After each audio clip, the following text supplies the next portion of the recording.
trade and have to get rid of Smith-Marsette? Yeah, we always look at opportunities. We call it no stone unturned. We're always looking at opportunities to improve the team.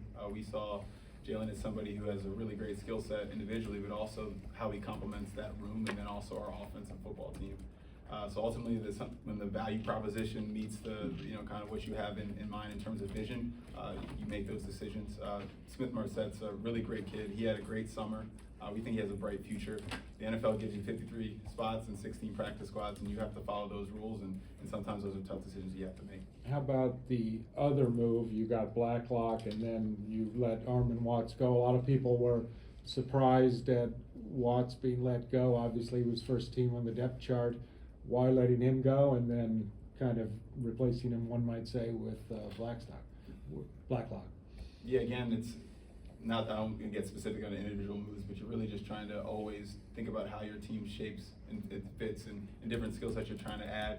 We thought that was an opportunity to add somebody in Blacklock who's got a really good pass rush skill set, really disruptive in that phase, and the run game also disruptive, and so we're trying to add that skill set also along our time horizon of where we're trying to compete in this league.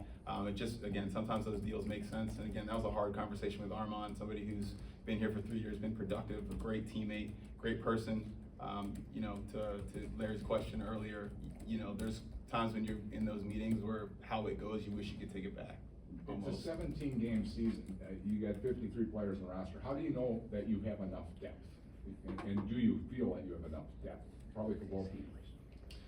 Yeah, I think that is a great question, and it's probably it's the hardest question you ask when you're trying to find exactly what numbers you want to try to keep at each position, but ultimately understanding that depth can look a lot of different ways. What are we talking about? Are we talking about offensive line, defensive line? Are we talking about DBs and receivers that have roles on special teams and maybe where other guys have not been able to define those roles for themselves? We really got to think about the 53, and as I told a lot of the players, the way the rules are now, with the ability to activate individual players off the practice squad 4 games and still protect them for a certain amount of time, we can really piece together a larger roster than just the 53 guys. And that's what went into a lot of the conversations about the practice squad. But ultimately, how we're going to use our personnel, how we're going to try to attack our opponents and play great in all 3 phases, it comes down to obviously those starters, but then the depth you're talking about, and that goes into every single conversation that Kwesi and I had.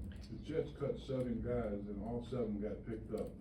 And the Vikings cut 6 guys with contracts left, and mine got picked up. So does that speak to what? Does that speak to the Jets being stronger, the Vikings being weaker? Help me with that. I know for me looking at it, I think, even the conversations of potential claims, conversations of adding people to our roster, when you're at 53, that means that somebody's going to have to go. I think it's such an individual, what is the position, what's the need, who became available, and then ultimately how do they affect the other guys, not only in that room, but on that side of the ball. So you'd like to be able to look into it and find some concrete measurables or some outcomes from that you can say this is what it was and this is what it is now. I just don't know. I don't know if you can do that looking at all 32, Larry. I don't. And I think that I know personally if I start looking into that and thinking backwards about whatever our roster may or may not have looked like, all I know is I'm really darn excited about not only the 53 guys we have on our team, but plus the guys that we feel like will make an impact off of that practice squad for our team. Kwesi, when you trade for a Jalen Reagor or Ross Blacklock, how much weight is still given to like the pre-draft scouting report with coaches or scouts heading into that 2020 draft versus what they put on tape over the last 2 years and who they are as players now? It's a great question. Ultimately, it's some element of both, but just remember, we weren't here when those decisions were made at those organizations. So Kevin and I get together with our new staff and our coaching staff and kind of talk about the player that we saw them being coming out, and then also the new information we've got. And all that is combined into our decision, and ultimately, it's no perfect science. It's a little bit art, a little bit of science, and we like the decision we made.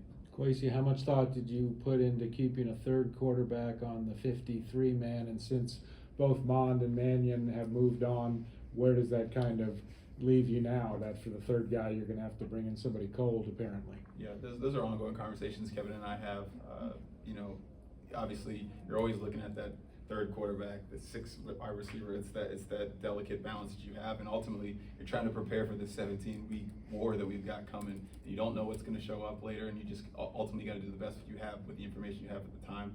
We're currently looking at different options for the third quarterback, and ultimately you'll see that decision when we make it. Can you kind of take us through the thought process at the backup quarterback, starting in the spring when you bring Sean back and you already had Kellen, and then you go through the and then eventually trade for Nick, and take us through like kind of what you were thinking along those lines, and also like what, if anything, do you think was lost by not having Nick here, in the spring, or whoever was going to be the number 2 here the whole time?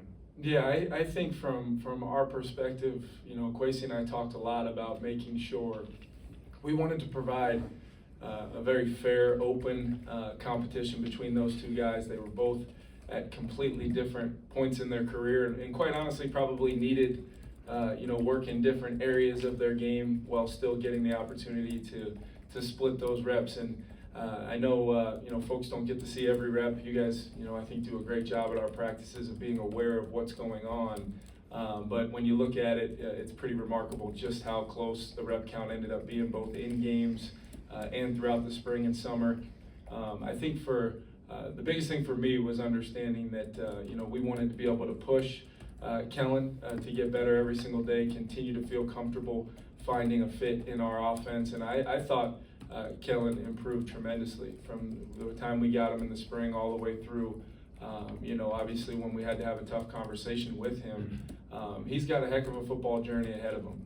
I'm a big fan of how Kellen works. I'm a big fan of the human being, and I think he's got all the things you look for in an NFL quarterback. It just at the time for us, you can put a lot of pressure on a player if he's not ready. And in my personal opinion, I still think Kellen's got tremendous upside, but to ask him to be that number 2 quarterback, being a snap away on a team we feel very strongly about competing on, I didn't think that was fair to Kellen. And then with Sean, I thought it was very important that Sean got, even though maybe at times it might not have felt that he needed equal reps as a guy you're trying to develop.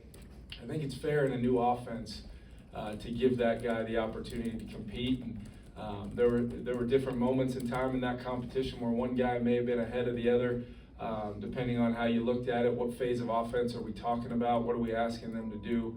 But ultimately for Nick, answering your final question, knowing the player, knowing the makeup, knowing just the type of work ethic, and then the 17 games that he's played and the impact he had on those teams, not always in the most ideal situations, able to compete, able to show his skill set and his traits of how he'll fit into what we do.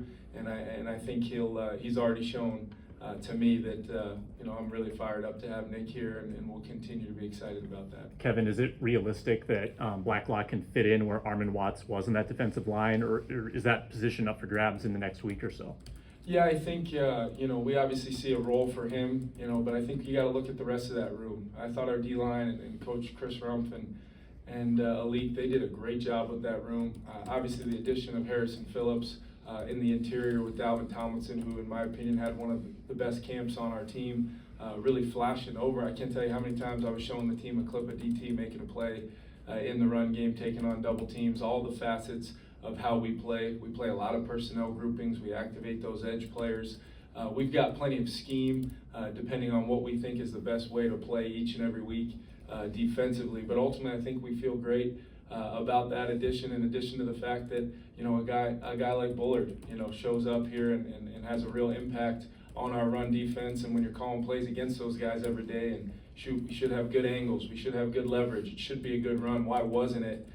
As a head coach and offensive play caller, you start seeing why, and a lot of those guys showed up. And Armon had a really good camp. Now, I don't want to at all think that this was any more. It was more about the player we could add, the circumstances around that, and then the fit for the rest of that room in that front seven.